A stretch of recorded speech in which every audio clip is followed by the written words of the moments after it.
Back in the Middle Ages, farmers didn't just grow your usual apples and pears. Their orchards were full of strange, fascinating fruits some you've probably never even heard of because modern farming simply forgot about them. These weren't weird just for the sake of being weird. Many were delicious, practical, and full of surprises. So, today we're dusting off the pages of forgotten history and bringing back 15 lost medieval fruits that truly deserve a comeback. Let's start with one that wins the prize for both weirdness and the worst nickname in all of food history, the medlar. And no, I'm not making this up, the medieval folks actually called it open arse. That was the real name. The nickname came from its rather unfortunate shape, but once you get past appearances, this fruit was a winter miracle. Imagine trudging through snow, fields barren, everything frozen solid, and then finding a tree covered with little brown fruits that looked like a mix between a small apple and a rose hip. That's the medlar. Strange, stubborn, and one of the few fresh things you could pick when everything else was dead or gone. But here's the twist: you couldn't just bite into one fresh off the branch. The medlar had to be bletted first, which is just a fancy medieval term for letting it rot a little. I'm serious. People harvested them after the first frost, then left them in cool storage until the flesh softened and turned brown basically, until it looked like something you'd normally throw out. And yet, once it reached that point, it was divine. The flavor was like apple butter mixed with dates, cinnamon, and a touch of wine sweet, spiced and rich. Medieval folks were obsessed. Even Shakespeare and Chaucer couldn't stop writing about medlars, though, of course, they mostly made cheeky jokes about the name. If today's food influencers discovered medlars, you can bet they'd be charging $15 for handcrafted medlar jam on rustic toast, and honestly, it might be worth every penny. But the medlar wasn't the only forgotten treasure that kept medieval farmers going through the seasons. Next up is a fruit with an even stranger name, the sorb apple. Now, don't let the apple part fool you, it's not actually an apple. In fact, it's more closely related to the mountain ash tree. Medieval naming conventions weren't exactly accurate. These were the same people who called whale meat sea beef, just to get around the no meat on Fridays rule. But technical details didn't matter much to farmers back then. What mattered was flavor, and sorb apples had plenty of it. These little fruits were the secret weapon in medieval cider making. When added to regular apples during fermentation, sorb apples gave the drink a deeper flavor and a stronger kick, something modern cider makers would envy. They're naturally full of tannins and complex sugars, which helped craft beautifully balanced ciders without any fancy tools. The Romans were the first to record the sorb apple, but medieval farmers turned it into an art form. In parts of England and France, entire villages became known for their unique sorb cider. Some tax records even show peasants paying their lords with jugs of this stuff instead of money. Sorry, can't pay taxes this year, but how about a jug of my finest sorb cider? Was apparently a valid excuse in medieval times. And honestly, it probably worked. If you imagine medieval drinking games, they were probably something like, take a sip every time the plague comes to town. But hey, at least the cider was good.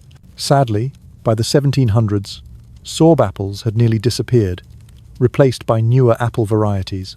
Only a handful of traditional orchards in remote corners of Europe still grow them today, quietly preserving a flavor that once fueled entire communities. Now, if the sorb apple gave medieval drinks their punch, our next fruit was so precious that it literally became currency. Meet the service tree, the humble-looking tree that medieval people treated like a living bank account. These trees weren't just valuable, they were legendary. A single mature service tree could feed a family through the harshest winters. But here's the catch: patience. Lots of it. Service trees could take up to 30 years to produce their first harvest. Basically forever, when the average medieval lifespan was around 40. But once they did, the reward was worth the wait. Their fruits were small, brown and pear-shaped, hard as rocks when picked, and inedible at first. People stored them in straw until they softened, developing a flavor described as dates baked inside an apple. Best of all, they lasted for months without rotting, a miracle in a world without refrigeration. That longevity made them incredibly valuable during winter scarcity. Service trees were so important they showed up in property deeds and even family wills. Some medieval court cases involved feuds over who owned a specific tree, with judges dividing the yearly fruit harvest like it was gold. While peasants and lords alike cherished the service tree's bounty, monks across Europe preferred another fruit entirely, one they believed could heal both body and soul, The cornelian cherry. You've probably never seen one, but monastery gardens across Europe were full of these small trees. Despite the name, the cornelian cherry isn't a cherry at all, it's a member of the dogwood family. The fruits are small, shiny, and deep red, ripening in late summer when most other fruits were already gone. Medieval monks didn't just grow them for snacking. These berries were prized for their medicinal power. Packed with vitamin C, they were used to treat fevers, stomach problems, and colds long before anyone knew what vitamins even were. And believe it or not, Charlemagne himself ordered cornelian cherry trees to be planted across his empire, calling them essential to public health. It was one of the few times medieval medicine actually made sense, considering this was the same era when drilling holes in your head to release bad spirits was a legitimate treatment. The fruit's tartness made it perfect for preserves and syrups, which could be stored year-round in monastery infirmaries. But the cornelian cherry had another secret: its wood. The trees were so strong and dense that their wood was used for tool handles, weapons, and even parts of crossbows.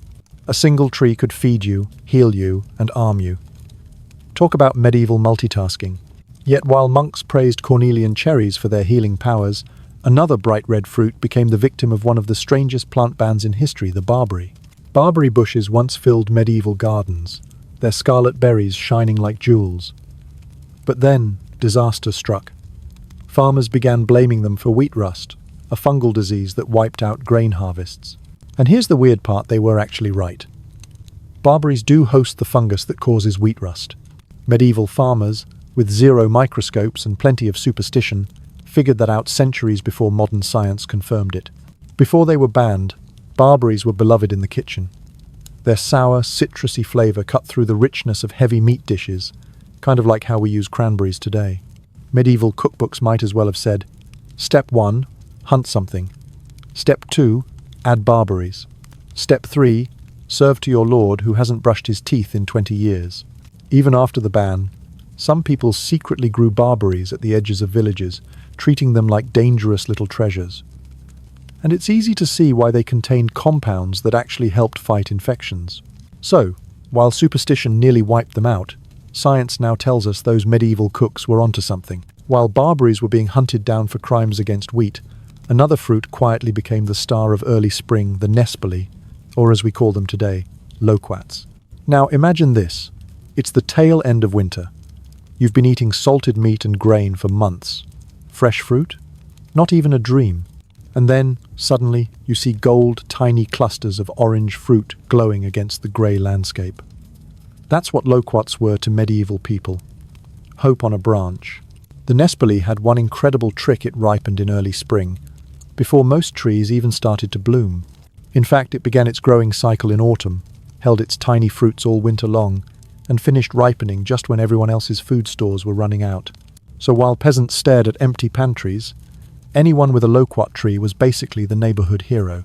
The flavor was something extraordinary, a mix of peach, mango, and citrus wrapped into one bite. Sweet, tangy, refreshing. For people used to bland winter food, the first taste of loquat must have felt like a gift from the heavens.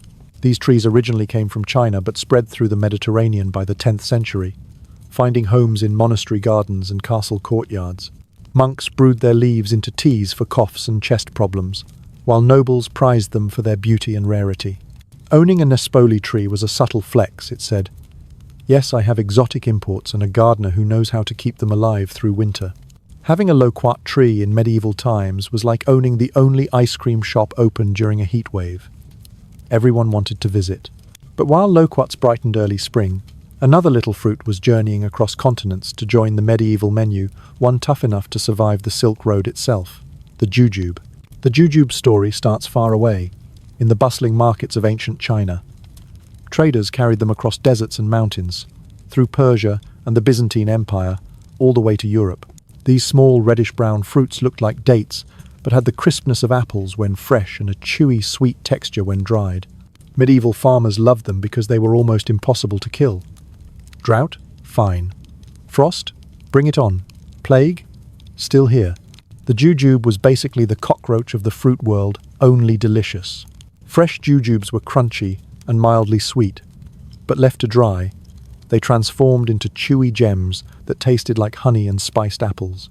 And because they dried right on the tree, They didn't spoil easily, making them the ultimate travel food for knights, merchants, and pilgrims. Remember, this was a time when most travel snacks were either stale bread or meat hard enough to double as a weapon. So having a pouch of soft, sweet jujubes was like carrying a little luxury in your pocket. Healers across Europe brewed jujube syrups to calm nerves and cure insomnia. Some monks swore by jujube tea for treating melancholy, a sort of medieval antidepressant, centuries before anyone had heard of serotonin. Candy makers also got in on the action, drying the fruits and coating them with sugar to make the first jujubes. Ironically, the name stuck, but the modern candies have zero jujube in them. It's funny this one fruit survived empires, plagues, and trade wars, and still shows up today, hidden inside a box of candies we barely think about. That's how deep its roots go. Meanwhile, across Europe, another fruit was growing famous not for its taste, but for its leaves. The mulberry tree might seem like just another berry bush, but in the Middle Ages, it was the backbone of one of the most profitable industries in the world: silk. Here's the deal: silkworms are picky. They'll only eat mulberry leaves, nothing else. You could serve them the finest medieval salad buffet, and they'd still starve if it wasn't mulberry. That made these trees incredibly valuable. No mulberry trees meant no silkworms. No silkworms meant no silk. And no silk meant no shiny robes for the rich and powerful. Kings and nobles took that very seriously. In parts of Italy and France, laws required landowners to plant mulberry trees. Some even taxed people who cut them down without permission. That's how vital they were to the economy. The happy side effect of this fashion frenzy? Tons of fruit. The juicy, dark berries were sweet, tart, and wildly messy. They stained everything: purple clothes, hands, floors, everything. Medieval laundry tip: never wear your best tunic when picking mulberries, unless you want to look like you lost a fight with a grape monster. Once nobles realized they were drowning in fruit, they started experimenting. Mulberries went into wines, pies, and jams. The berries ripened slowly over several weeks, giving a steady supply through summer instead of one big harvest. The juice was also used as a natural dye, and even as ink.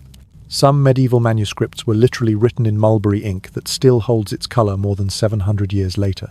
Across the ocean, long before Europeans ever thought about silk or fruit dyes, indigenous peoples in North America were cultivating their own powerhouse berry, the Saskatoon berry. These little blue-purple fruits looked like blueberries, but they were packed with more protein, fat, and fiber than almost any other fruit. Think of them as medieval energy bars in berry form. When European settlers first encountered them, they quickly realized these weren't just tasty, they were survival food. During brutal winters, when crops failed, Saskatoon berries could mean the difference between life and death. They were easy to grow, dried beautifully, and stayed good for years. People mixed the dried berries with fat and meat to make pemmican a dense, high-calorie food that could last for months, perfect for long journeys or harsh winters. Even medieval monasteries eventually adopted Saskatoon bushes for their gardens, especially in colder regions. They were nearly impossible to kill, even in frost or drought. Monks made sweet wines from them, packed with natural sugars that fermented beautifully. One popular drink was so potent that old songs warned, 3 cups and you'll talk to angels or think you are one. That's medieval poetry for this stuff hits hard. Beyond the buzz, Saskatoon berries had real health benefits. They were loaded with antioxidants, helped boost immunity, and provided essential nutrients during seasons when fresh food was scarce. For once, medieval health food wasn't snake oil, it actually worked. But while some fruits nourished the body, others were believed to protect the soul. Which brings us to one of the most mystical plants in all of medieval Europe, the rowan tree. If you lived back then, you wouldn't dare build a village without planting at least one. People believed rowan trees could keep evil spirits, witches, and curses away. Their bright red berries weren't just for looks, they were symbols of protection. Farmers hung branches above doorways on May Day. Shepherds carried rowan sticks to guard their flocks, and travellers carved walking staffs from its wood, convinced it would keep them safe on dark roads. Even the star-shaped marking at the bottom of each berry, 5 tiny points like a natural pentagram, was seen as a divine sign of protection. A medieval home security system basically consisted of one angry dog, a wooden stick, and a few strategically planted rowan trees. Surprisingly effective, according to legend. Raw rowan berries were almost unbearably bitter, but cooks found that after the first frost, they softened into something sweet and tangy. They were turned into jams and preserves thick, bright red and full of vitamin C, which unknowingly helped prevent scurvy. In colder regions, the berries were also fermented into strong Rowan schnapps, a fiery liquor said to cure colds, sore throats, and rheumatism. Medieval logic went something like, if it burns your throat, it's killing the sickness. Not exactly science, but it probably made you feel better anyway. While rowan berries were believed to scare off witches, the next fruit on our list could scare you right back with how sour it is. Meet the sloe, the little blue-black fruit that made medieval faces pucker all across Europe. Sloes grew on thorny blackthorn bushes, the kind you'd only find after getting scratched half to death trying to pick them. Bite into one raw, and you'd instantly regret your life choices. Your mouth would seize up like you'd just licked a lemon dipped in vinegar. So why did people gather them by the basket? Because those same sour fruits turned into magic once they met alcohol. When sloes were steeped in spirits, they mellowed out into a sweet, plum-like drink, the ancient ancestor of modern sloe gin. Medieval folks didn't have cocktail bars or mixers, but they absolutely mastered the art of patience. They'd prick each berry, pour them into jars of alcohol, seal them up, and wait months for the flavor to develop. The result? A dark, warming liqueur, perfect for winter nights or for pretending you didn't just live through a plague. This experiment also became a staple in home medicine. The berries were loaded with vitamin C and tannins, so slow tonics were used to treat stomach problems, fevers, and even sore throats. Some monasteries kept entire blackthorn gardens just for making remedies. Even the timing of harvest turned into ritual. Tradition said sloes should only be picked after the first frost, when the cold broke down their harsh tannins. Clever farmers, not wanting to wait, faked it by freezing them in their stone cellars for a week or two. Medieval life hack. If nature doesn't cooperate, cheat politely. The blackthorn bushes themselves were just as valuable as their fruit. Their dense, thorny branches made perfect natural fences, keeping livestock in and unwanted visitors out. The wood was tough and fine-grained, perfect for clubs, canes, and walking sticks. In other words, a single plant could make you a drink, a cure, and a weapon. Not bad for something that tried to stab you first. But if sloes flavored the drinks of everyday folks, another fruit became a kind of celebrity in medieval taverns. Step into a pub called the Chequers, and you're walking straight into a piece of forgotten fruit history. The checker fruit came from the wild service tree, and it was so tied to medieval drinking culture that entire inns and alehouses were named after it. These small brown fruits, speckled with lighter spots, the checks that gave them their name, were the secret ingredient behind one of the most popular drinks before hops ever entered the brewing scene. Brewmasters added dried or fermented checkers to ale barrels to boost flavor and shelf life. The natural tannins acted as preservatives, while the fruit gave the drink a tangy, slightly sweet twist. In an age when bad beer could literally make you sick, that mattered. Imagine a medieval bartender saying, "We've got 2 ales, one flavored with checkers that probably won't poison you, and one that might. Which will it be?" Easy choice. The fruits themselves looked a bit like tiny pears or apples, but their flavor was completely unique, tart, earthy, with notes of raisin and date. Like medlars, they had to be bletted, partially rotted, before they were edible, which sounds awful until you've tasted one ripe.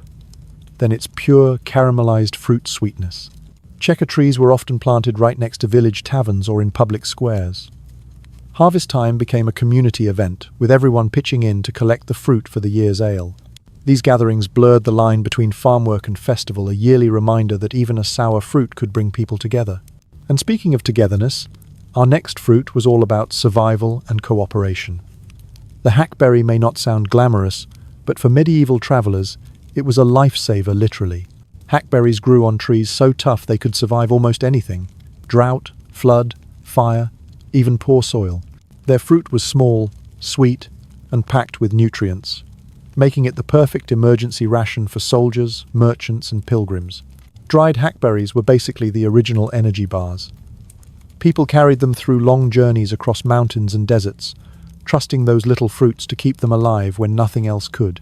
Medieval survival guides would have gone something like, Step 1, find a hackberry tree.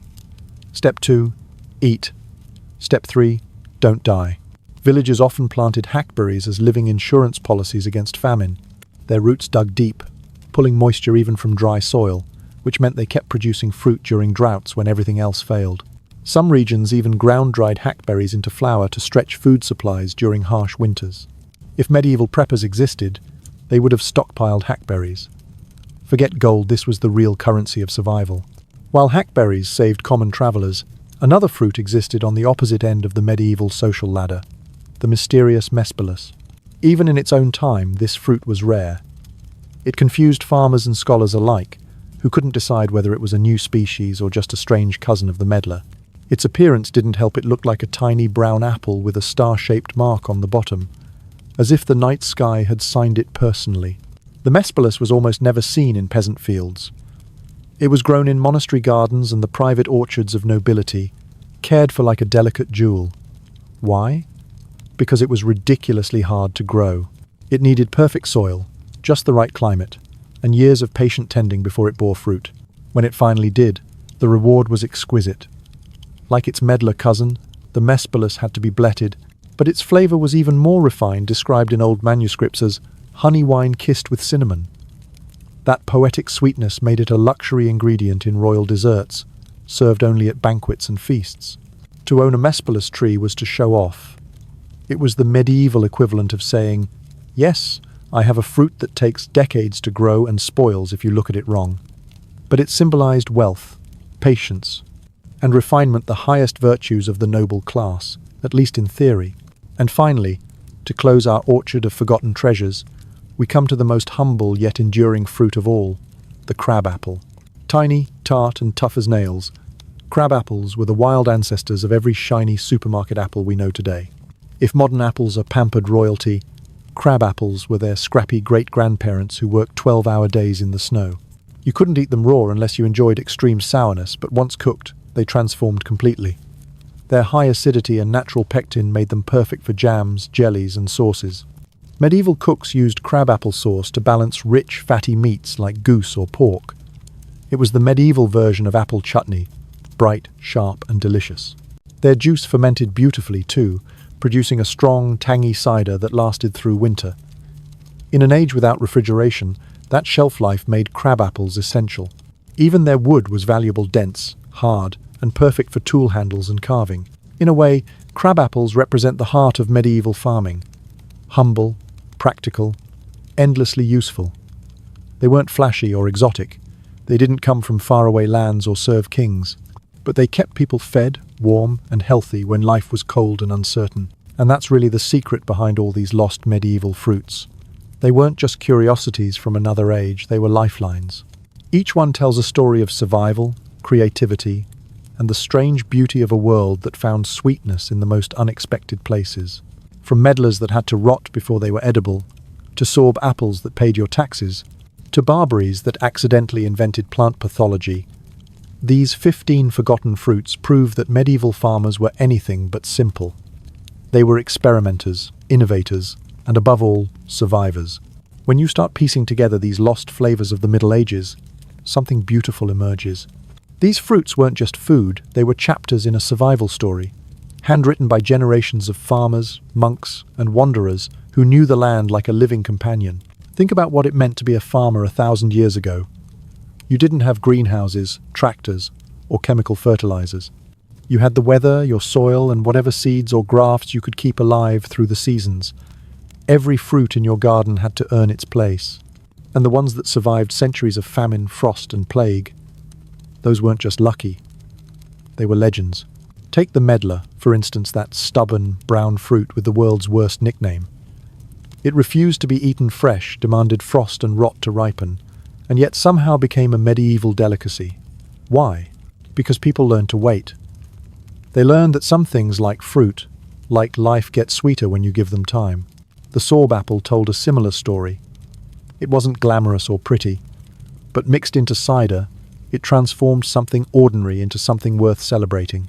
Entire villages became famous for their sorb apple brews, the kind of drink that made hard winters just a little easier to endure. And the service tree, it grew so slowly that most people who planted one never even saw it bear fruit. They planted it anyway. They planted it for their children, or their grandchildren, because that's what you did. You built for the future, even when you'd never taste the harvest yourself. These weren't just plants. They were investments in hope. Medieval people had a way of finding meaning in everything they grew. The rowan tree protected your home from evil. The barberry was both medicine and menace. The hackberry stood as a symbol of resilience, feeding travelers when nothing else could grow. Every fruit had a role, a purpose, a story that blended survival with superstition. You can see the same pattern in the monasteries. Monks didn't just grow fruit for eating, they cultivated healing gardens, mixing faith with biology long before science caught up. The cornelian cherry, the jujube, the loquat each had medicinal uses documented in ancient manuscripts. Charlemagne, who ruled much of Europe, even issued royal decrees ordering specific fruits to be planted across his empire because he understood how vital they were to human health. It's easy to laugh at medieval medicine leeches, potions, powdered unicorn horns, but among the madness, there was real wisdom. They knew that fruit mattered. They understood that food could heal, not just feed. Even the humble crabapple had its moment of glory. The fruit might have been sour enough to make your face fold in half, but it gave birth to cider, the comfort drink of peasants and kings alike. The taste of crabapple cider became the taste of community, of gatherings, of a shared mug passed around the fire after a long day in the fields. Then there was the mespalus, the fruit so rare it felt almost mythical. Imagine being a medieval lord, showing off your orchard with pride. Your guests stop and point at a tree that looks familiar but not quite right. The fruit gleams like a bronze coin in the sunday. You pluck one, slice it open, and offer them a taste that's sweet, warm, spiced like liquid gold. That was luxury in a world before sugar. Each of these fruits, in its own way, built a small empire, an empire of taste, patience, and resilience. But as centuries passed, new farming techniques changed everything. The industrial age demanded uniformity, bigger fruits, longer shelf lives, prettier skins, faster harvests. What didn't fit that mold was left behind. Medlars rotted on forgotten trees. Sorb apples disappeared into old tax records. Service trees became curiosities in botanical gardens. In the race for progress, flavor got traded for convenience. 1,000 shades of taste were replaced with just a handful of supermarket varieties. Yet here's the twist, some of these medieval fruits are quietly making a comeback. In recent years, small orchards in England, France, and even the US have begun reviving these ancient species. People are rediscovering the medlar, calling it the weird little fruit that tastes like spiced apple pudding. Chefs in high-end restaurants now serve medlar jelly alongside roasted meats or folded into tarts with creme fraiche. Artisanal cider makers are experimenting with sorb apples, chasing that deep tannic flavor medieval brewers once prized. Slow food movements are reviving service trees, celebrating their incredible shelf life as a natural, zero-waste food source. The cornelian cherry has even entered modern health trends. Nutritionists praise it for its antioxidants and vitamin C. Meanwhile, boutique distillers have started using its tart juice in cocktails that echo ancient monastery tonics. And the rowan berry? It's becoming a hit in Nordic cuisine turned into jams and schnapps, just like in the old days. Turns out, the medieval monks were right. It does make a fine winter remedy, though now we just call it artisan bitters. Each rediscovery is like opening a window into another time. When you bite into a medlar, you're not just tasting fruit, you're tasting the patience of 1,000 winters, the craft of forgotten farmers, and the slow alchemy of nature that refuses to be rushed. And maybe that's the lesson these lost fruits are trying to teach us. In an age of instant everything, instant food, instant fame, instant gratification, they remind us that the best things take time. The sweetest flavors are the ones that make you wait. Because medieval life wasn't easy. It was cold, brutal, uncertain. But it was also resourceful. People found joy in small, strange miracles. A berry that ripens after frost, a fruit that heals, a cider that warms your soul. That's why these forgotten fruits matter. They're not just relics of history, they're proof of human creativity and resilience. Proof that even in the darkest winters, people found ways to make life sweet. So maybe next time you pass an orchard or bite into a perfect supermarket apple, take a moment to imagine the fruits that came before. The odd, wrinkled medlars softening in straw. The bright red cornelian cherries glistening in a monastery garden. The tart sloes steeping slowly in a clay jug of gin. Fruits that once fed kings, cured sickness, and brought villages together under a single harvest moon. Fruits that asked only for a little patience, and gave back stories that have lasted 1,000 years. Because somewhere out there, in the quiet corners of old Europe, those trees are still standing, still blooming when no one's looking, still waiting to be remembered. It's funny how the story of these forgotten fruits doesn't really end in the Middle Ages. It just paused for a few centuries, waiting for someone curious enough to bring them back. And now, quietly, patiently, that's exactly what's happening. All across Europe, small farms, botanical gardens, and culinary historians are reviving the orchard traditions that once fed entire villages. These people are more than growers. They're detectives, chasing clues buried in old manuscripts, monastery records, and even tax documents to find what kinds of fruits were once grown, traded, and loved. Take the service tree, for example. For centuries, it was nearly wiped from the landscape.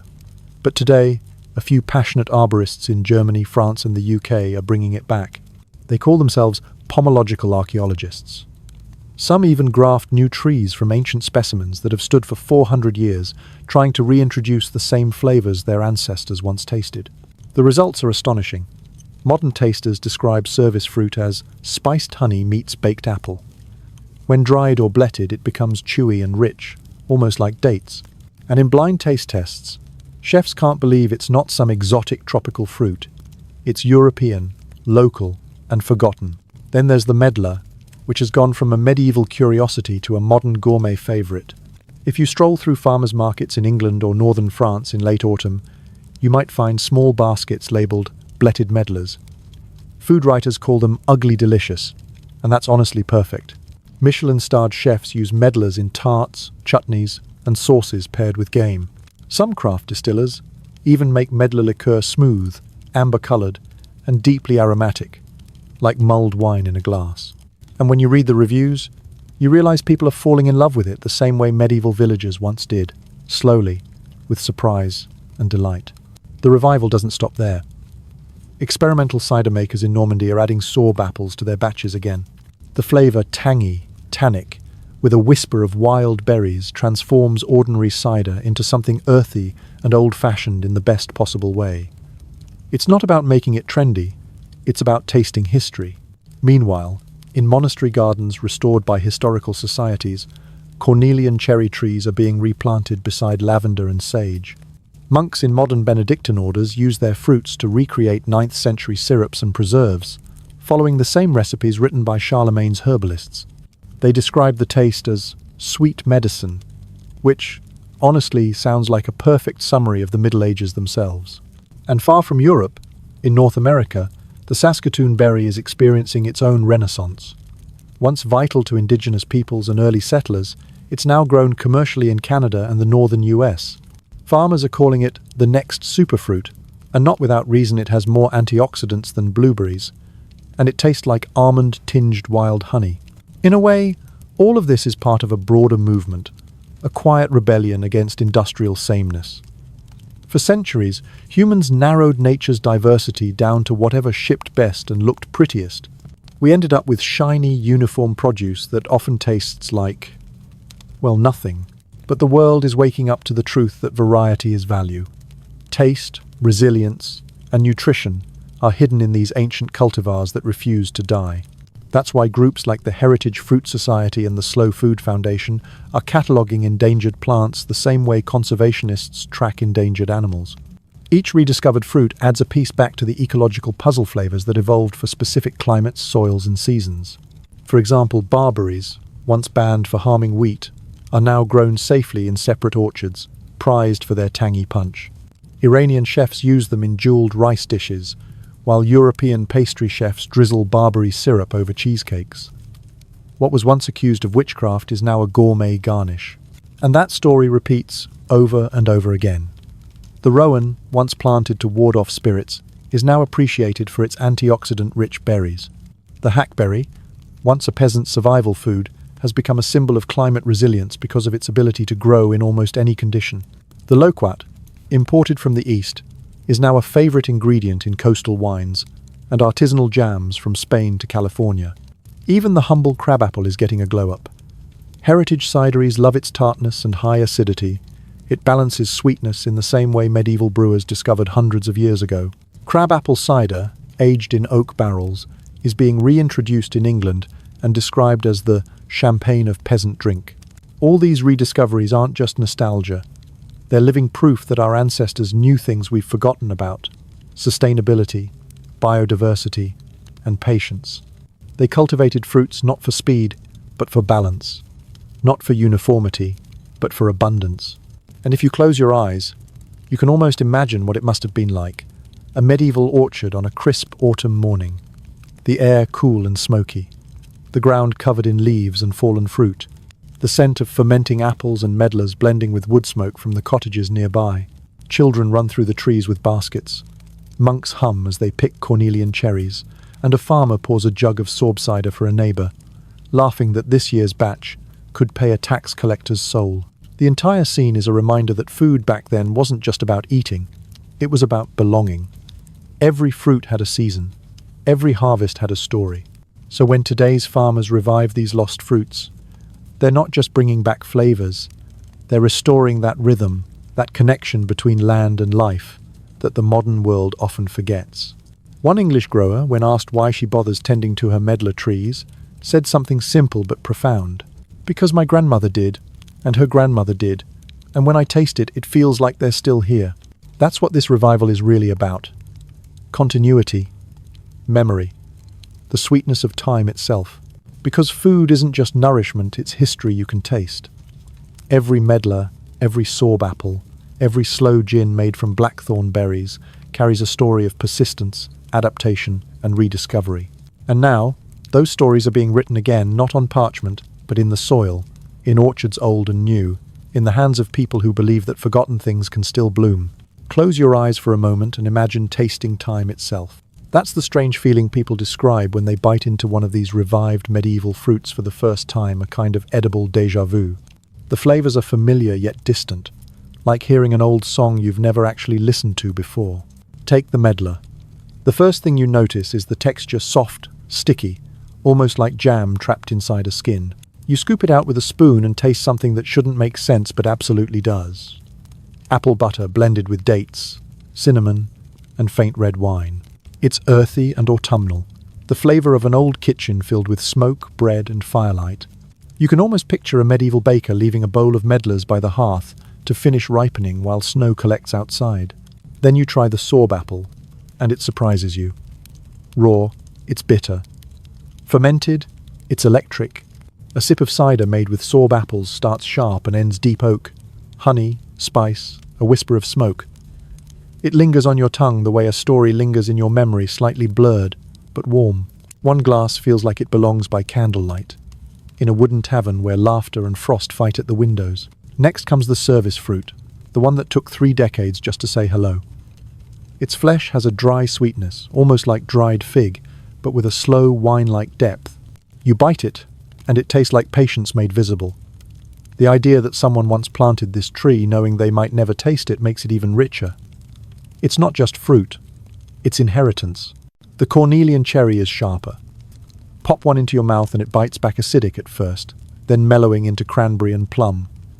A spoonful of its jam smells like summer turned into glass. When warmed, it gives off that medicinal edge medieval monks once trusted to cure nearly anything. The aftertaste is clean, like iron and rain, and you understand why they believed it had power. Try the loquat, and the mood changes completely. It's sunshine, even in the cold. Soft, juicy, golden. A reminder that winter won't last forever. Bite into one, and you taste spring sneaking in early, citrus and mango dancing together. It's easy to see why noblewomen once gifted loquats to guests at banquets. They were edible hope. The jujube is quieter but more complex.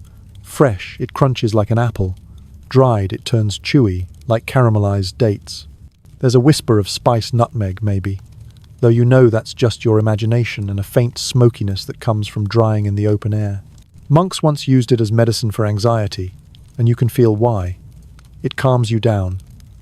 It feels ancient and steady, like something that's been waiting for you all along. And then the barberry bright red, tiny, startlingly sour. It shocks you awake. Chefs call it nature's spark plug, because it makes every flavor beside it come alive. One handful mixed into stew or salad can transform the entire dish. Medieval cooks didn't know about pH balance or antioxidants. but they knew this fruit could wake the tongue and sharpen the mind. Meanwhile, the rowan tastes like mountain wind. You can't eat it raw without wincing, but once cooked into jelly or schnapps, it's rich and herbal. One sip of rowan liquor warms your chest like a small fire lit in winter. It carries bitterness and courage in equal measure. The sloe, the parent of sloe gin, hits differently. You prick the berries, steep them in gin, and wait. When the bottle finally opens months later, the color glows ruby in the light. The first taste is tart, then smooth, like fruit laced with frost. It's a drink that teaches restraint. You can't rush it. You wait, and the waiting becomes part of the flavor. Then comes the checker fruit, the old tavern favorite. Eat it bletted and it tastes like cider turned into candy, sweet and musky with hints of raisin. If you could bottle the smell of a medieval alehouse, the mix of malt, wood and fire, you'd get something close. The hackberry is humbler, grainy, nutty, almost like a granola bar hiding inside a berry. Dry it, grind it, stir it into porridge, and suddenly you understand why travelers swore by it. It's not fancy. It's fuel simple, sustaining, the kind of food that asks for nothing but keeps you going anyway. Taste the mesbulus, and you step straight into royal kitchens. Its pulp melts like honey and baked pear. There's spice there, clove, maybe cinnamon and a faint perfume of rosewood. You imagine gold platters, long feasts, goblets clinking. For a moment, you understand why nobles guarded their trees like treasure. Finally, there's the crabapple, small but fierce.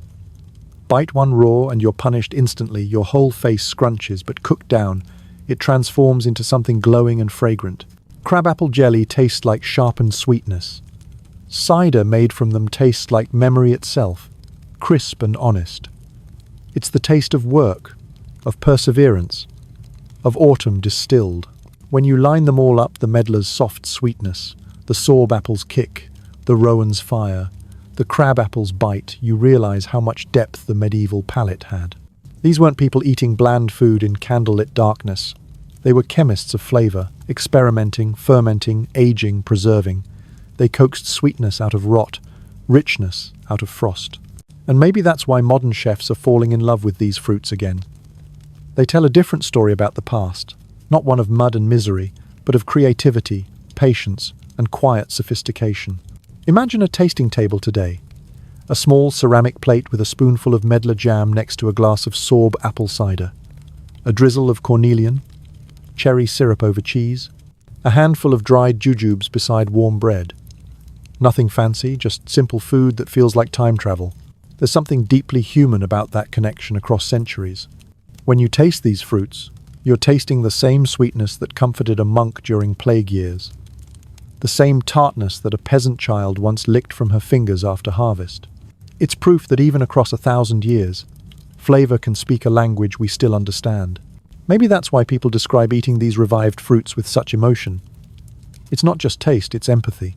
You take a bite, and suddenly you're standing in someone else's shoes. A farmer saving medlars in straw for winter, a monk stirring cherry syrup at dusk, a traveler chewing hackberries under a cold sky. Food collapses time, flavor bridges history, and in that moment, the Middle Ages don't feel so far away anymore. As these medieval fruits make their quiet return, something unexpected is happening. They're changing the way we think about food altogether.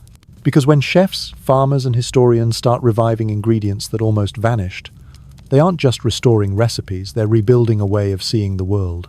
Every medlar tree replanted, every cornelian cherry syrup bottled, is a small act of resistance against a culture that prizes speed and perfection over meaning and memory. Let's face it, modern food often feels disconnected. We buy fruit that's been shipped halfway around the planet, polished, waxed, and bred for looks rather than taste. It's food that photographs beautifully but tells no story. By contrast, medieval fruits are flawed, unpredictable, and absolutely alive. A medlar, for example, doesn't care about shelf life. It bruises easily. It ripens on its own time, ignoring every human schedule. The moment you pick one up, you have to accept that you're not in control, it is.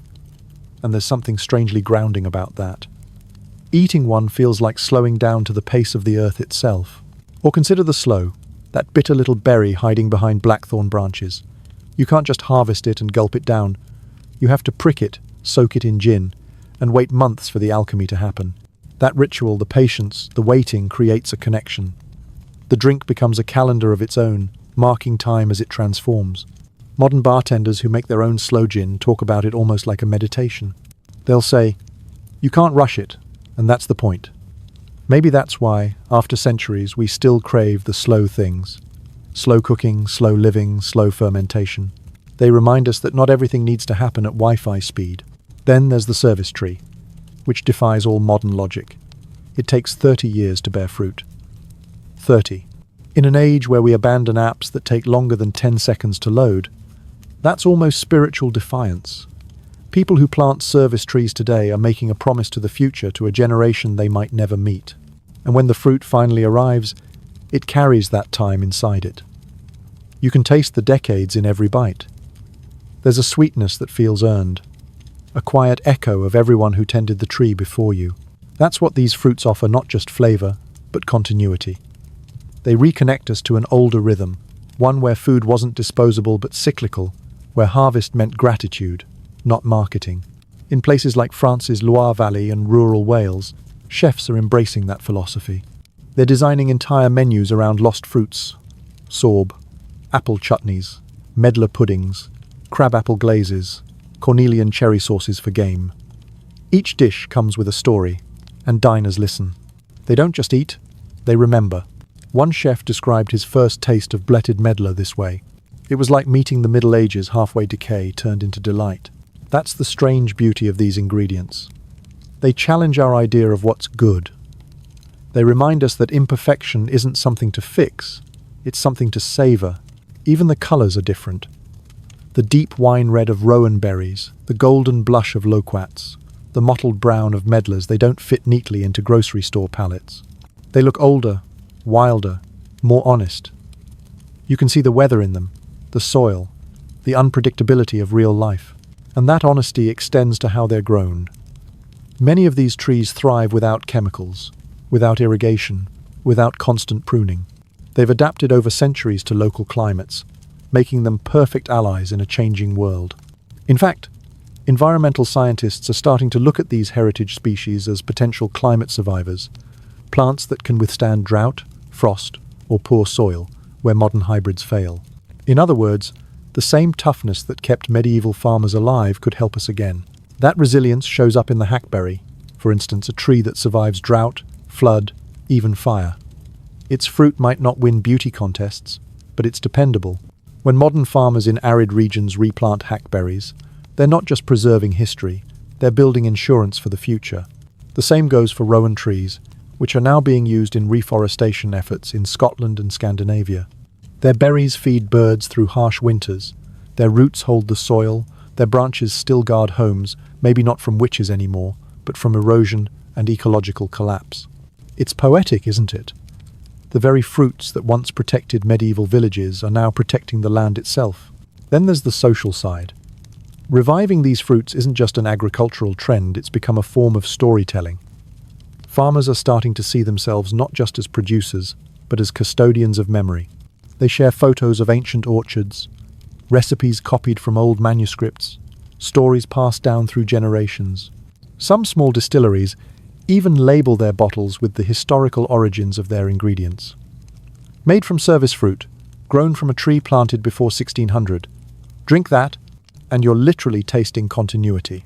In an age of fleeting digital moments, that sense of rootedness feels revolutionary. It's why heritage food markets are growing.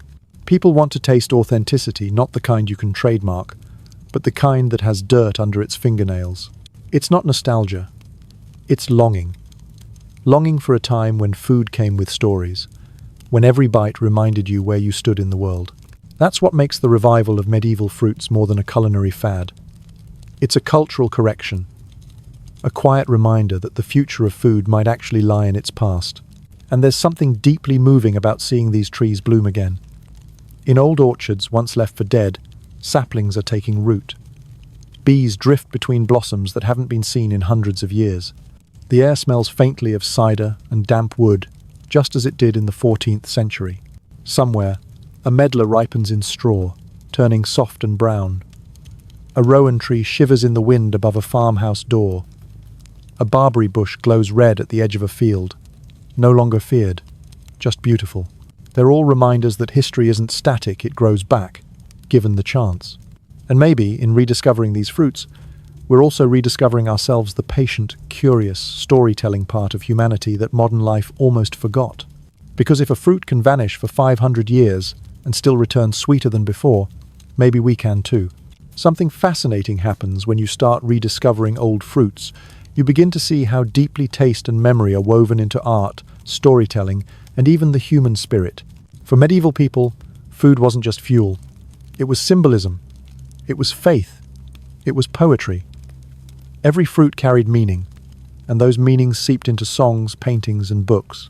And now, as these fruits return, so do the echoes of that culture. Take the medlar, for instance, the fruit that refused to be rushed. Writers couldn't resist it. Chaucer joked about its shape. Shakespeare used it as a symbol for desire, decay, and rebirth all at once. "I'll be a medlar tree," Mercutio says in Romeo and Juliet, laughing at how the fruit only ripens when it's rotten. It was a cheeky metaphor, but also a profound one. Beauty found in imperfection. That same theme runs through today's rediscovery. Artists, photographers, and chefs are drawn to medlars because they look imperfect, misshapen, brown, humble, but inside, they're pure sweetness. They remind us that not all beauty is glossy or instant. Some of it takes time, bruises, and patience. It's no wonder medlars have reappeared on social media feeds, not as trends, but as small rebellions against perfection. A bowl of softened medlars on a wooden table says, "This is what real looks like." Meanwhile, the rowan tree carries a mythology that stretches far beyond taste. In Celtic lore, it was the tree of life, believed to guard against enchantment and evil. Its berries, bright as drops of blood, symbolized protection and endurance. People painted rowan branches on doors, carved rowan staffs for travelers, and even wore the berries on strings around their necks. Modern artists are rediscovering that symbolism. You'll find rowan trees painted in children's books, in eco-poems, and on album covers the same old story retold for a world that still needs a little magic. The barberry, once outlawed, has become a metaphor for misunderstood beauty. Food writers call it the exiled jewel, a reminder that the things we fear often turn out to be the most healing. In contemporary kitchens, its sharp flavor cuts through sweetness, just like truth cuts through comfort. And then there's the service tree, the patient giant. It appears in medieval art as a symbol of endurance, the slow passage of time. Today, landscape artists plant them in memorial groves, where their 30-year fruiting cycle mirrors human generations. A quiet reminder that life moves in rhythms bigger than our own. These revivals aren't just about agriculture, they're about aesthetics. The shapes, the colors, the textures, all of it inspires a rediscovery of the old European visual language. Still lifes, illuminated manuscripts, tapestries filled with vines and fruit. Even the modern farmcore and cottagecore aesthetics owe something to these rediscovered orchards that yearning for authenticity, for earth, for imperfection. Food historians often say that every dish is a story. But with these fruits, it's even more literal. They were stories before they were meals. Picture a medieval tapestry, a golden orchard, a stag drinking from a fountain, red rowan berries glinting in the trees. These weren't random decorations. Every plant meant something. The medlar meant patience. The rowan meant protection. The crabapple meant truth and endurance. When nobles hung those tapestries in their halls, they weren't just decorating, they were surrounding themselves with virtues. Now imagine the modern echo of that. A cafe wall covered in hand, drawn loquats and mulberries, a wine label illustrated with checkered fruits from the wild service tree, a poem about a hackberry, written as if it were an old friend. The same impulse to find meaning in nature still guides us.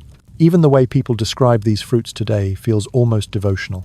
Writers say things like, "The medlar teaches us to embrace decay," or "The sorb apple tastes like memory warmed in cider."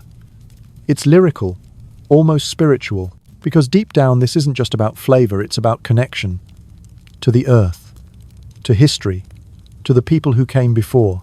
When you bite into a crabapple, for example, you're tasting something your ancestors might have eaten before a harvest feast, centuries before you were born. That tiny shock of sourness, followed by sweetness, is like a handshake across time. Or take the cornelian cherry.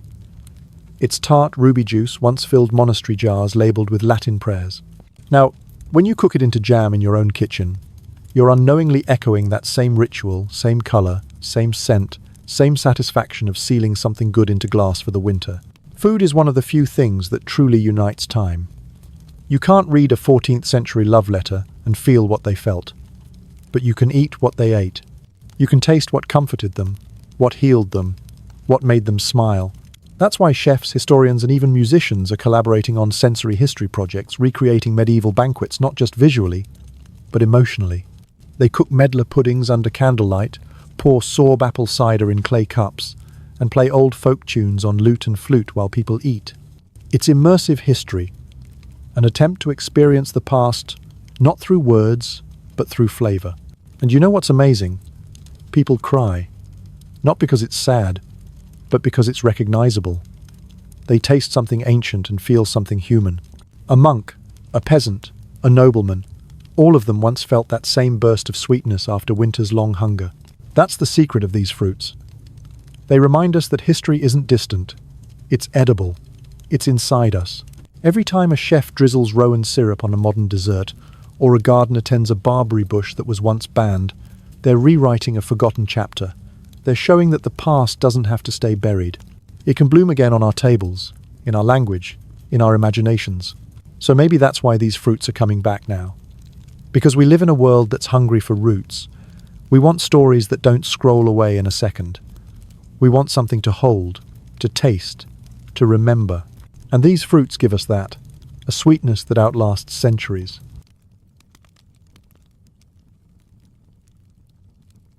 If you had lived in a medieval village, fruit wasn't just something you ate, it was something you celebrated.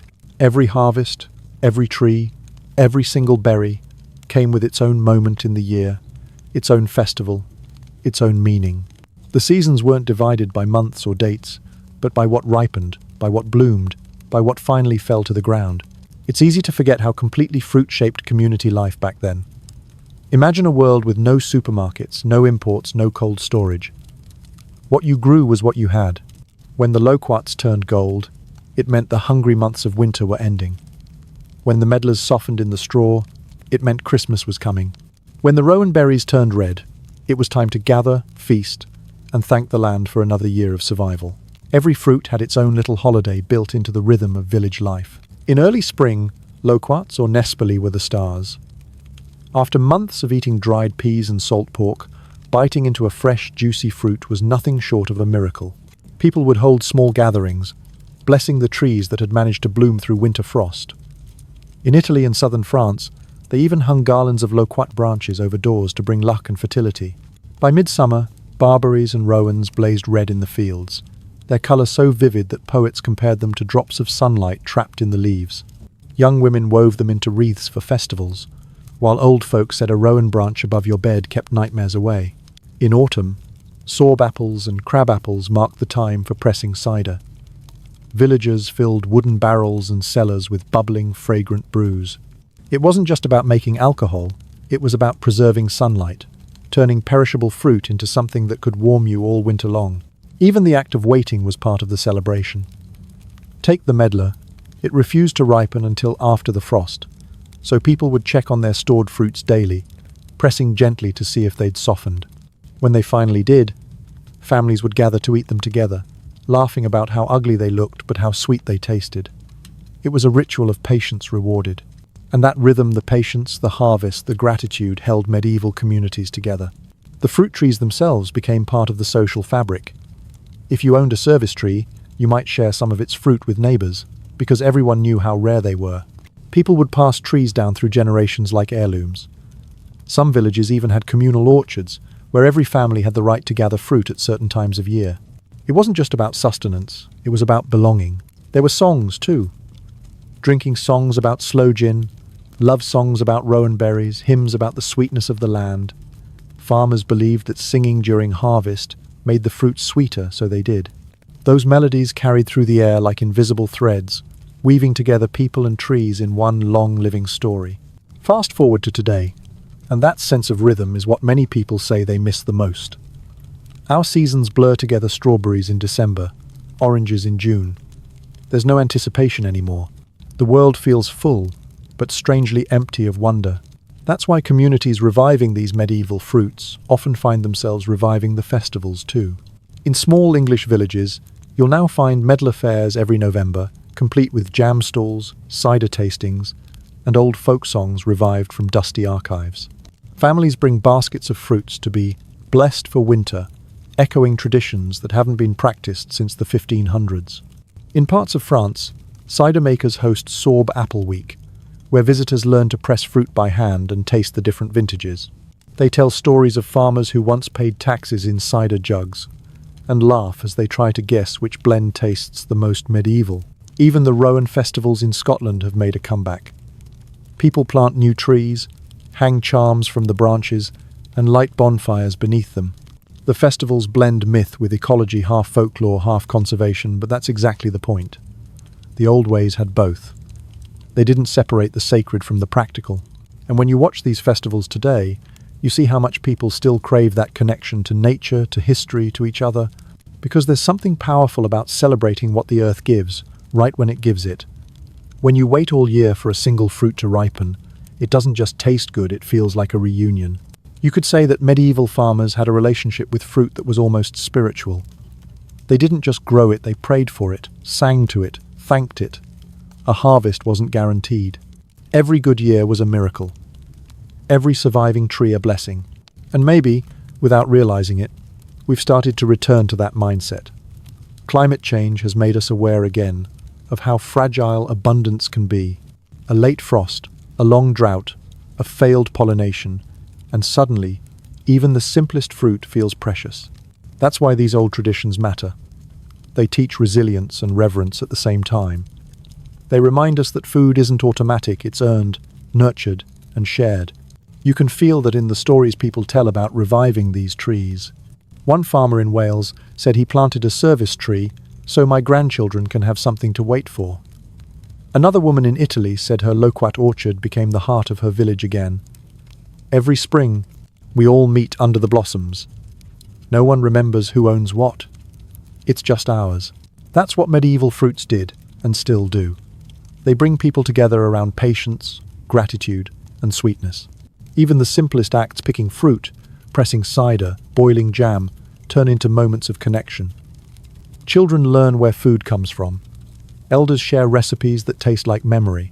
Friends trade jars, bottles, and laughter. The fruit is only half the point. The other half is the feeling it creates. That old, slow joy of living in rhythm with the earth.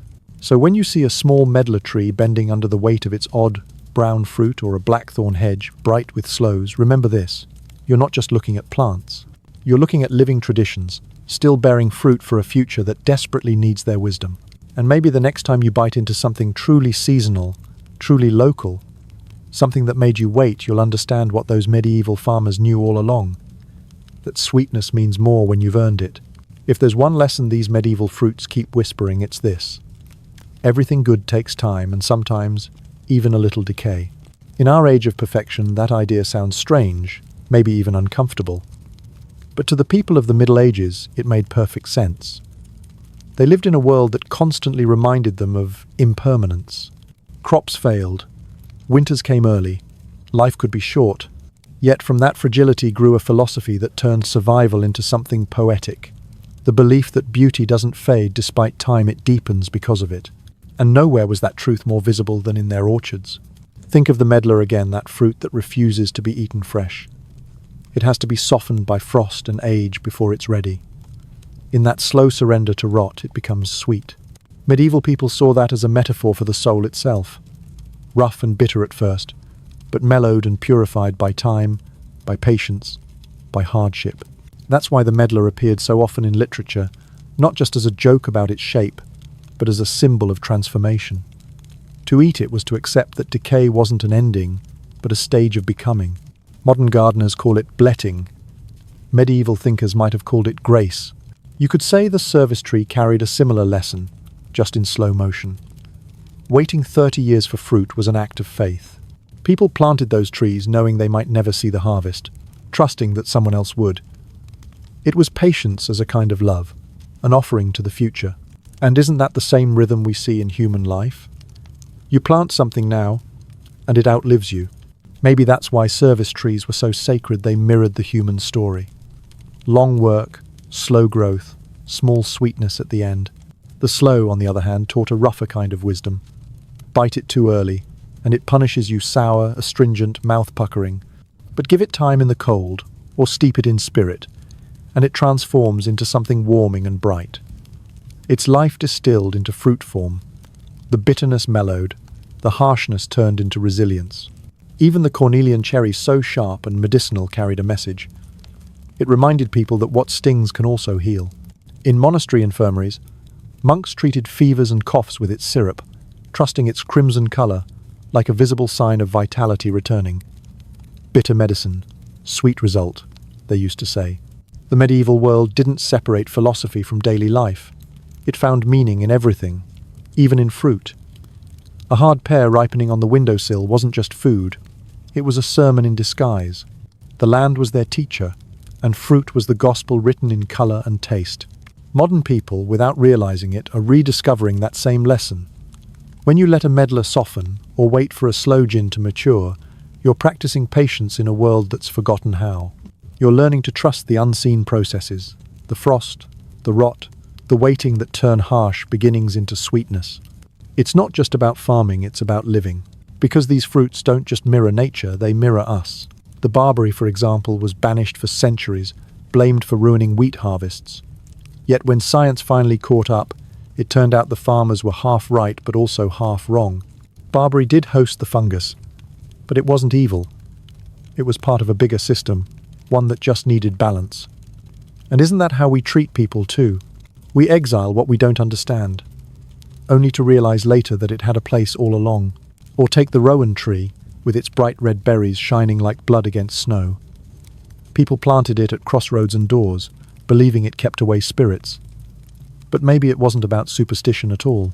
Maybe it was about comfort. Maybe it was their way of saying, we can't control the dark, but we can still make something beautiful that stands against it. There's a quiet kind of hope in that. A hope made of wood and roots instead of words. When you walk through an old orchard, you can still feel it. The air smells of soil and ferment. The branches bend under the weight of time. Some of the trees are hollow, half dead, yet they still bloom. And in that you see everything the medieval farmers knew. That life and death aren't opposites, they're partners. One feeds the other. That's the secret of the medlar, the sorb apple, the crab apple, and every other fruit that once filled medieval baskets. They didn't just feed the body, they taught the spirit. They said, let time soften you, let frost refine you, let imperfection sweeten you. If modern life feels too sharp, too rushed, too polished, these fruits are the antidote. They whisper a slower language, one we used to speak fluently, the language of seasons, waiting, and wonder. In Japan there's a word, wabi-sabi, for beauty found in impermanence and imperfection. The medieval Europeans didn't have that word, but they lived it. They saw it in ripening fruit, in weathered wood, in the slow turn of seasons that could never be forced. You can still live that way today. You can plant a service tree and know it's not for you. You can make medlar jam and wait for it to darken in the jar. You can sip sloe gin in winter and taste the patience of summer berries in every drop. These acts may seem small, but they carry a quiet defiance. They say, we still know how to wait. And maybe that's what the medieval farmers would want us to remember most. Not the tools they used or the yields they measured, but the faith they placed in the invisible rhythm of life. They didn't need to control everything. They just needed to care for it, season by season, knowing the sweetness would come in its own time. That's the true legacy of these forgotten fruits. They're metaphors you can taste. Proof that even decay can lead to delight. Proof that even what seems forgotten can ripen again.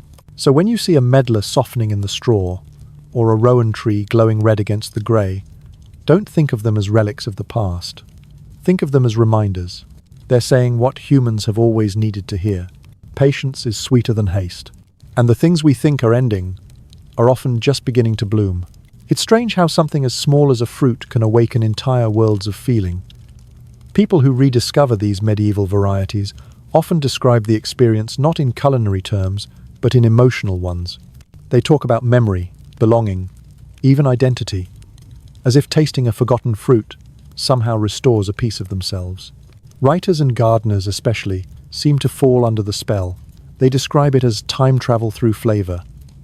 One English poet wrote that the first time she tasted a medlar, she felt the century peel away like a skin. She was standing in her garden in the 21st century, but for a moment she swore she could hear horses clopping on cobblestones and smell wood smoke curling from thatched roofs. There's something profoundly human about that reaction, the way taste bypasses logic and goes straight to memory. We don't just remember through stories, we remember through flavor, through texture, through scent. And these fruits, these rough, misshapen, humble fruits, are like keys to locked doors in our collective imagination. For gardeners, it's even deeper. They talk about tending a service tree or a sorb apple the way you'd talk about raising a child. It's not about the yield, it's about the waiting, the tending, the knowledge that something ancient is alive in your care. One orchard keeper in Normandy described it perfectly. He said, "When I plant these trees, I don't feel like their owner. I feel like their messenger." That's the feeling so many people describe, the sense that they're part of a living chain stretching backward and forward at once. When they prune, they remember the hands that pruned before. When they harvest, they imagine who will taste after. This isn't nostalgia, it's continuity. A quiet assurance that time doesn't erase everything. And you can see that same emotion in art. Painters have begun using these fruits again. In still life compositions, the old master's favorites returning to canvas after centuries away. Instead of pristine supermarket apples, they paint bruised medlars, speckled sorb apples, half-rotten sloes glinting in the light. The imperfections make the image real. It's a rebellion against the plastic perfection of modernity. Photographers, too, are obsessed. You'll find entire exhibitions of forgotten orchard portraits, where each fruit is treated like a face wrinkled, glowing, full of character. Their captions read like epitaphs: once loved, once lost, now blooming again. Even modern poets are writing about them. The rowan appears often, its red berries symbolizing courage. The barberry, with its bitter edge, becomes a metaphor for truth that stings before it heals. The hackberry, hard and enduring, stands for resilience. These aren't just botanical revivals, they're emotional revivals. People are using the language of fruit to talk about what it means to endure, to wait, to remember. And maybe that's because these fruits don't just grow in soil, they grow in time. They remind us that life has seasons, that sweetness comes after hardship, that some things ripen only when they're ready. When chefs and home cooks work with them, they describe the process almost like storytelling. One London chef who makes sloe gin every autumn says, "You don't just drink it, you live with it. You prick the berries, you seal the jar, and then you watch the color deepen week by week. You see it change like a slow sunrise." That's poetry in practice. Another chef who works with medlar jelly said that making it feels like writing with patience. You wait for the fruit to soften, you strain it slowly through cloth, and you don't rush the drip. The more you wait, she said, the clearer it becomes. How's that for a life lesson hidden inside a recipe? Even people who've never tasted these fruits find themselves drawn to their stories.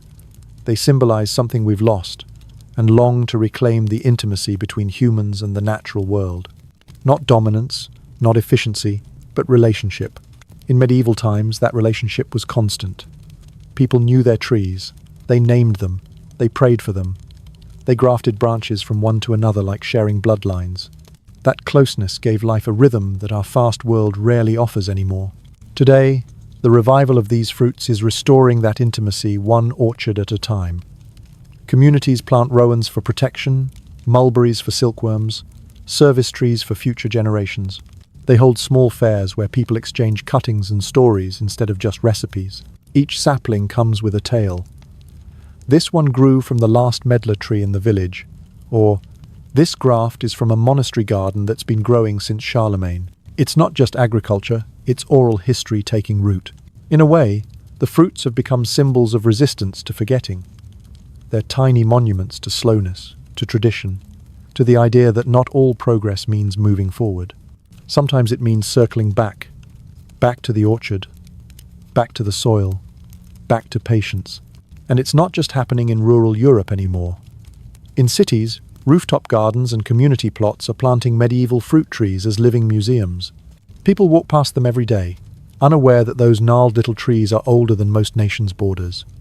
Then one day, they bloom, and strangers stop in surprise, asking what kind of tree it is. That single question, "What's that?" becomes the start of rediscovery. Because all it takes is one taste, one story, to remember what the world once knew, that sweetness isn't manufactured, it's earned. It's easy to see why artists, cooks and writers all orbit around these fruits. They represent everything we hunger for: time, patience, meaning, connection. They ask nothing but care, and in return they give not just nourishment but perspective. The medlar teaches us to find sweetness in age. The service tree teaches us to build for the future. The sloe teaches us to wait through bitterness. The rowan teaches us to protect what's precious. The barberry teaches us that sourness can heal. The crabapple teaches us to turn hardship into warmth. Together, they form a kind of philosophy, a map back to a slower, kinder way of being human. Because when you hold one of these fruits in your hand, you're not just holding food. You're holding time, a lineage, a lesson.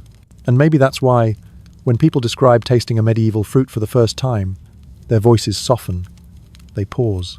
They look down at what they're holding and smile, almost shyly, like they've just met something ancient that somehow remembers them. If you walk through an old orchard at dusk, the world feels different. The air carries a kind of hush, as though the trees themselves are remembering. Every branch, every fallen fruit, every scent of cider and damp earth seems to whisper the same quiet truth. Nothing truly disappears. Not if you care enough to look for it. That's the lesson these forgotten medieval fruits have been teaching us all along. That life isn't a straight line, it's a cycle. That sweetness can be hidden inside decay. That what's lost can bloom again, if someone's willing to wait. Picture it for a moment. The last light of evening stretches over a field. A farmer kneels by a small tree, the kind with crooked limbs and rough bark, the kind nobody plants for profit. Maybe it's a medlar, maybe a service tree, maybe a rowan. He checks the soil, pats the roots, and stands back, nodding once. He won't see this tree reach its full height, but he plants it anyway. Because that's what people have always done. We plant what will outlive us. That, right there, is the quiet heroism of the medieval farmer. The patience to sow something whose harvest belongs to someone else. And in that way, these fruits, small, strange, stubborn, become symbols of something far bigger than agriculture. They become metaphors for legacy, for endurance, for care. The service tree, waiting 30 years to bear fruit, reminds us that real rewards rarely arrive quickly. The medlar, softening in straw after frost, reminds us that time can turn what's rough into something tender. The sloe, steeping for months in the dark, reminds us that transformation needs stillness. The rowan, with its berries glowing against grey skies, reminds us that beauty is strongest in contrast. Even the crabapple, sharp and humble, holds a truth we can't afford to forget, that the foundation of sweetness is struggle. Maybe that's why so many people feel drawn back to these trees. They aren't just reviving old recipes, they're reviving old wisdom. Every orchard replanted, every cider pressed, every jar of medlar jelly sealed in the quiet of a kitchen, it's all an act of remembering. And that remembering is powerful, because it doesn't just reconnect us with the past, it realigns us with the pace of life itself. It says, stop rushing, let things ripen, trust the seasons again. That's the gift these fruits give us, not just flavor, but rhythm. They remind us how to live with time instead of against it. In an age where everything is instant, these fruits are stubbornly slow. You can't make them hurry. You can't cheat their frost or skip their waiting. They force you to pause, to notice, to participate in the long conversation between the earth and the years. And maybe that's why, when people taste them now, they describe not just sweetness, but peace. Peace in knowing that the world still works, even when we're not in charge. Peace in realizing that patience still pays off. Peace in discovering that the same sun that ripened a fruit in the year 1300 is still warming the same soil today. We think of history as something buried under centuries of dust, but it's not. It's in the branches. It's in the roots. It's in the taste of a medlar, eaten at the right moment, just soft enough, just strange enough to feel alive with memory. Because that's what these fruits really are. Memory made edible. You don't just taste their sweetness, you taste the hands that picked them, the frost that softened them, the centuries that almost forgot them. It's humbling, isn't it? To realize that while empires rose and fell, while wars and plagues reshaped the world, these quiet trees just kept growing. They outlasted everything. And maybe that's the greatest comfort of all that nature. In its quiet persistence, remembers what we forget. It carries the patience we've lost. It keeps the stories we stopped telling. The medieval farmers didn't have much, but they had that understanding. They knew that to plant a tree was to make a promise. To your children, to your village, to time itself. And in some way, we're keeping that promise again. Every time someone plants a medlar, or tends a rowan, or brews a new batch of sloe gin, the past breathes a little deeper. The line between then and now blurs. The orchard becomes eternal. It's beautiful to think about how sweetness survives. Not by resisting change, but by enduring it. The medlar doesn't fight the frost. It uses it. The sloe doesn't deny the cold. It deepens through it. The rowan doesn't hide from winter. It glows brighter against the snow. That's how life works. That's how people work. That's how memory works. We soften, we change, we endure, and if we're lucky, we ripen into something that can feed someone else's hunger for beauty. So maybe the story of these forgotten fruits isn't really about agriculture or history at all. Maybe it's about us. About what we lose when we forget to wait, and what we find when we remember to. Because somewhere, even now, there's a farmer walking home through the dusk. He passes a small medlar tree, heavy with fruit. The frost has just begun to fall. He picks one, turns it in his hand, and smiles. It's ugly, yes, but he knows what comes next. He takes it home and lays it gently in straw. Weeks later, when it's finally soft enough, he eats it by the fire. The sweetness is deep, almost wine-like, richer for the waiting. Outside, the snow drifts quietly against the window. The world turns. And in that small, ordinary moment, the ancient rhythm lives again. That's what these fruits give us, the reminder that time isn't our enemy. It's our collaborator. That beauty doesn't fade when it changes form. That history isn't behind us.